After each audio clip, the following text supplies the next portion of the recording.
तो बैठे बैठे सती ऊपर देख रही थी, अचानक उधर से विमान गुजरे। भाई किसी का मन कथा में नहीं लगता है ना, तो यही करता, कभी पांडाल देखता है, कभी बगल वाले को देखता है। सती का भी मन कथा में था नहीं, तो ऊपर देख रही थी, विमान उधर से गुजरे। सती विलोके व्योम विमाना जात चले सुंदर विधि नाना, जात चले सुंदर विधि नाना। सती विलोके व्योम विमाना, सती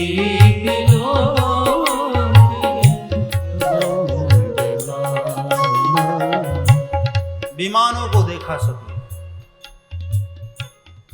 सारी देवियां, देवताओं की पत्नियां श्रृंगारित होकर सज धज कर यज्ञ में जा रही हैं। तो माताओं की आदत होती है, पड़ोसन बढ़िया श्रृंगार करके कभी निकले तो माताएं अक्सर पूछती हैं ना, क्या बात है आज बड़ी सजी हुई हो, कहीं कोई फंक्शन है क्या, कोई प्रोग्राम है क्या, माताएं पूछती है। तो सती ने भी बैठे बैठे विमानों में देवियों को देखा, तो इशारे इशारे में पूछा कि क्या क्या बात है, आज कहां जा रही हो इतनी सज धज कर। माताओं की एक भाषा जो इशारे वाली होती है ना, बड़ी गजब की होती है। विमान पर बैठे बैठे देवियां इशारे में सब बता डाली कि मैं तेरे पिता के यहां जा रही हूं यज्ञ में, तुझे नहीं जाना। सती ने कहा कि देखो मेरे यहां तो कथा चल रही है, अब इनको कथा से फुर्सत हो तब तो आओ। एक एक करके सारे विमान निकल गए। अब एक तो सती का मन वैसे भी कथा में था नहीं, अब ये पता लग गया कि मेरे ही पिता के घर में फंक्शन है और मन नहीं लग रहा।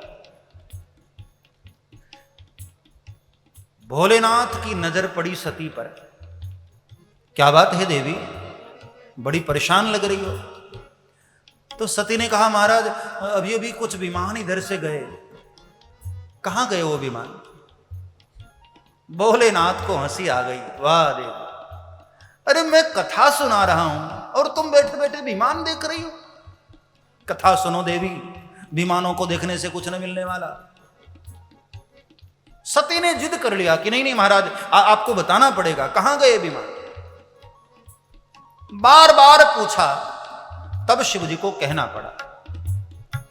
पूछे हूं तब शिव कहे हूं बखानी, पूछे हूं तब शिव कहे हूं बखानी, पूछे हूं तब शिव कहे हूं बखानी, पूछे हूं तब शिव कहे हूं बखानी।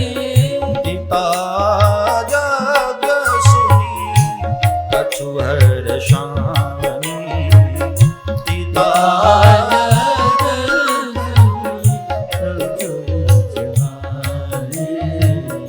बार बार जब पूछा, शिव जी ने कह दिया कि देवी ये विमान तुम्हारे पिता के यहां गए, तुम्हारे पिता वहां यज्ञ कर रहे हैं ना, वहां गए। तब तो सती ने कहा महाराज हम लोग भी चलेंगे ना। भोलेनाथ ने कहा नहीं देवी, जहां से कोई निमंत्रण नहीं आया, कोई बुलावा नहीं आया, वहां कैसे चले जाएं। तो सती ने कहा महाराज वो तो आपका घर है ना, वहां से भी आप बुलाने की प्रतीक्षा कर रहे हैं। तब भोलेनाथ ने यहां एक नीति की बात बताई, ध्यान देना। 4 जगह ऐसे होते हैं जहां निमंत्रण की आवश्यकता नहीं होती। कहां कहां? अपने माता पिता के घर, अपने मित्र के घर सामाजिक कोई उत्सव हो रहा हो और भगवान के मंदिर में, गुरु के द्वार पर, इन सब जगहों पर निमंत्रण की आवश्यकता नहीं होती। आपको पता लग जाए तो आपका अधिकार है, चले जाओ। लेकिन एक शर्त है, वहां हमारा कोई विरोधी ना हो तो।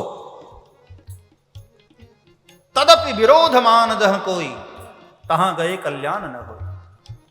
भगवान शंकर कहते हैं हमारा कोई विरोधी नहीं होना चाहिए। और देवी, वहां सबसे बड़े विरोधी तुम्हारे पिता हैं।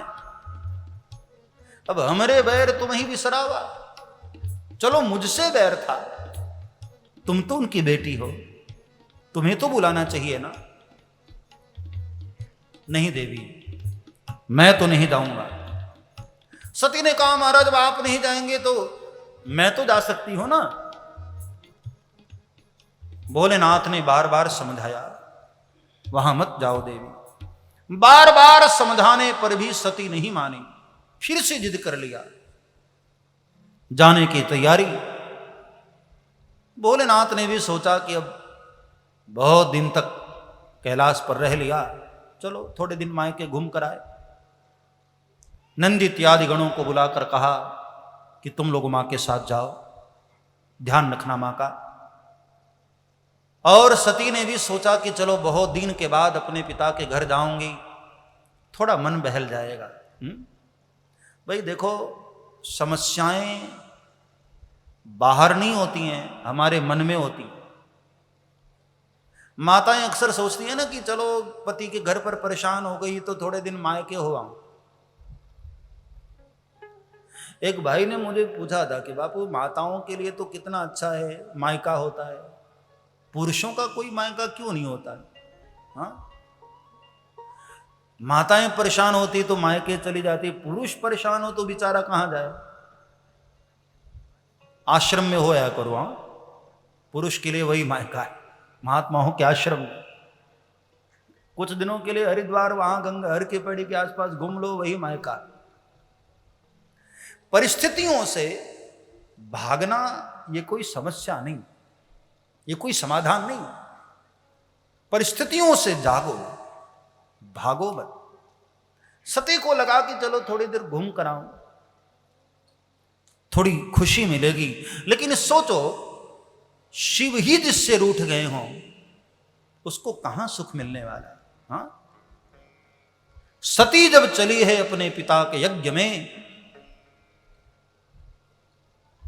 बड़ी उम्मीदें लेकर चली, लेकिन आखिर दक्ष ने पूरे नगर में ऐलान कर दिया था कि खबरदार, कोई भी सती का सम्मान नहीं करेगा अथवा शिव का कोई सम्मान नहीं करेगा। यदि किसी ने सम्मान किया, मृत्युदंड का भागी होगा। मौत के भय से सारा नगर शिव और सती के विरोध में। सती जब आई तो पिता ने कुशलता भी न पूछी। पिता भवन जब गई भवानी, दक्ष त्रास काहू न सनमानी। दक्ष न कछु पूछी कुशलाता, सती ही बिलो की जरे सब गाता। दक्ष ने कुशलता भी न पूछी। जब से विदा किया था, पहली बार बेटी घर आई है, कुशलता भी न पूछी। सती के दिल पर बड़ी चोट लगी। भोलेनाथ को याद करके सती रोने लगी कि मैंने आज फिर से भोलेनाथ की बात नहीं मानी, आज फिर से मेरा अपमान हुआ। बहनें मिली, व्यंग बोलती हुई। सती को बुरा लगे ऐसे बोल रही हैं बहनें, आपस में बातें करती हैं। क्यों बहन, तुम्हारी शादी के समय तुम्हारा पति तो नंग धड़ंग आया था, अब कपड़े उपड़े पहनता है कि नहीं? और हाँ, मैंने सुना था कि स्मशान में रहता था, अब कोई घर वर बनाया कि नहीं? ऐसे सती को बुरा लगे, ऐसे शब्द बोल रही। भाई लोग मुंह फेर लिए, कोई भी सती से बोलने को तैयार नहीं, सबने अपमान किया। हां, बाबा तुलसी कहते हैं सादर भले ही मिली एक माता, मां ने सादर हृदय से लगाया, बाकी सब रूठे थे सती से। सब्सक्राइब करें श्री चिन्मयानंद बापू जी के YouTube चैनल को और हमारे वीडियोस को सबसे पहले देखने के लिए बेल आइकॉन को दबाना न भूलें।